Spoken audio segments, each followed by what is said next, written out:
Welcome to a brand new episode of Law and Batting Order. I'm your host, Tony Iliakostas. Be sure to stick around till the end of this episode for some news and updates regarding Law and Batting Order. Here are some quick hits from the past 2 weeks. 2 seasons ago, Prince Fielder left Milwaukee to become the first baseman of the Detroit Tigers. While Prince Fielder was an offensive force to be reckoned with along with Miguel Cabrera, Fielder's time in Detroit was short-lived. Earlier this week, Fielder was part of a blockbuster trade that sent him to the Texas Rangers in exchange for all-star second baseman Ian Kinsler. The trade certainly was a shock to many baseball fans, but it's a trade that certainly makes sense. The Rangers get a potent offensive player in Fielder, while Ian Kinsler can equally contribute to the Tigers' offense, all while playing stellar defense in the middle of the diamond. Overall, I think it's a win-win for both parties. Neither team came out better than the other. So on a scale of 1 bobblehead of me to 5 bobbleheads, I think this trade gets a solid 4 bobbleheads, as this is the first blockbuster trade of the 2013 MLB offseason. We're about a month into the basketball season, and a lot of teams have been turning heads. One of those teams is the Indiana Pacers, who despite coming off a brutal Eastern Conference Finals loss, came back this season with a vengeance. The Pacers currently hold the best record in the Eastern Conference with an 11-1 record at the time this episode was filmed. And then we have New York's teams, the Brooklyn Nets and the New York Knicks. Both teams are expected to make noise this season, but if by noise you mean the sound of crickets, then you're right on the money. Not only do the Nets and the Knicks not have winning records, but they aren't even in the playoff picture. I know it's only 1 month into the season, but I have a theory that the way the team plays early in the season dictates how they'll perform down the stretch. Hopefully they'll wake up and smell the coffee, as both teams are fully capable of competing for a championship this season. Thanksgiving is around the corner, and besides giving thanks for wonderful family and friends, I'm thankful that this NFL season is turning out to be such a good one. Think about it. The Kansas City Chiefs are neck and neck with the Denver Broncos for first place in the AFC West. The Jets are a relevant team in the AFC wildcard hunt. The Saints are rebounding after suffering a brutal 2012 season. And yes, the Chicago Bears and the Detroit Lions might end the season with a better record than the Green Bay Packers. We're only in Week 12 and much football has yet to be played, but certainly with the way teams are playing, we may see some dark horses sneak their way into the playoffs. Today's Order in the Court will touch on a breaking news headline this week surrounding Florida State University quarterback Jameis Winston. Winston has been a relevant player this college football season. His gameplay on the field has translated into a perfect season for the Seminoles, and he is most definitely making the case to be the Heisman Trophy winner this season. However, despite his success on the field, Winston has drawn some negative press off the field. Earlier this week, news broke that Winston sexually assaulted a woman on December 7, 2012. The woman, who was an FSU student, filed a complaint and Winston was questioned. In February of 2013, the case was closed. However, early this month, following leaks of reports linking Winston to this sexual assault case, the case was revisited by the Tallahassee Police Department. Perhaps the kiss of death was an ESPN report earlier this week stating that a DNA sample links the female victim to Winston. The case is in very premature phases, but it seems plausible that Winston could be charged with sexual battery if law enforcement produces enough evidence to arrest Winston and formally charge him.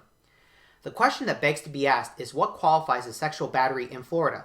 More importantly, how do the conditions of sexual battery apply in the case of Jameis Winston? I'll discuss this in today's episode and discuss the likely outcome as details of the case continue to unfold. Sexual battery is a very fanciful term for rape. A successful rape is contingent on 2 important prongs. First, did the rape require physical force such that it created reasonable fear? And second, was the rape against the victim's will? In other words, was the rape without the victim's consent?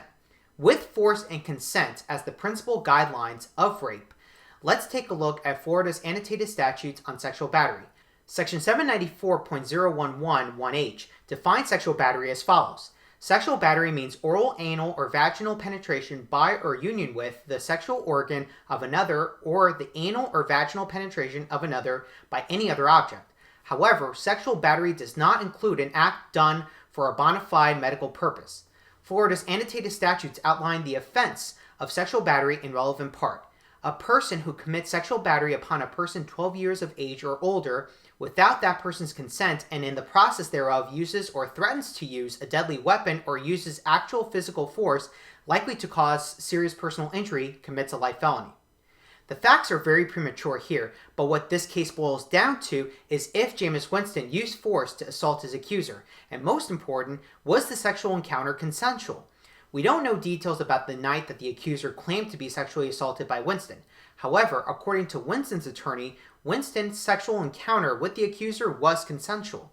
If this fact has any legitimacy, then Winston will not be culpable in the eyes of the law for sexual assault.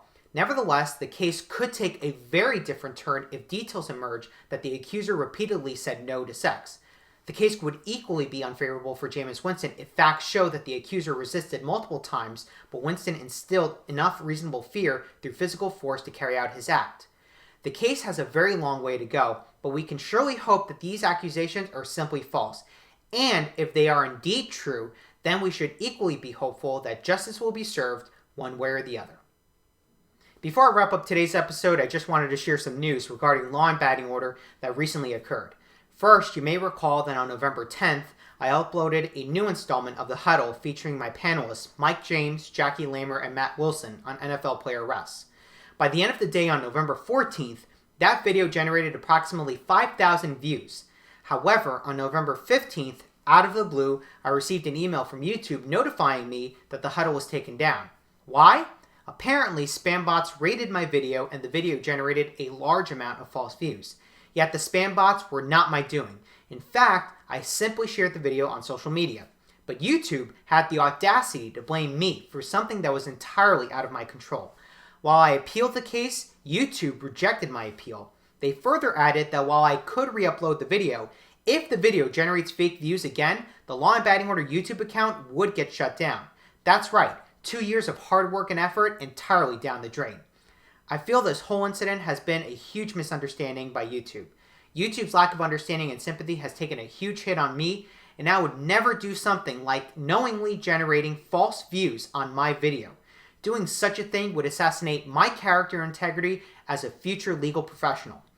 Thankfully, I am consulting a pro bono legal service in California called New Media Rights, who is helping me reinstate the video, and it looks like the possibility of that happening is very high. With that in mind, I will keep you all updated on the status of reinstating the Huddle. But until that situation is resolved, starting December 23rd, I will be temporarily boycotting YouTube and instead will be using Vimeo as the primary platform for Law and Batting Order videos. Hopefully this will be short-lived, but again, I will keep you all posted on the details of the Huddle reinstatement and the migration to Vimeo via Law and Batting Order's website, as well as on social media, so please stay tuned. Second, this will be the last episode of Law and Batting Order this season, as I'll be gearing up for finals in the coming weeks. Thank you all so much for supporting me throughout this season. This has been one of the funnest seasons of Law and Batting Order that I have ever filmed, and I can't wait to see what holds in store for next season. A new season of Law and Batting Order will kick off on Monday, December 23rd, the 2-year anniversary of Law and Batting Order, so be sure to mark your calendars for this monumental event. Anyway, that's the show. Leave all your comments down below, and be sure to visit Law and Batting Order at lawandbattingorder.com, as well as on Facebook and Twitter. Take care, guys.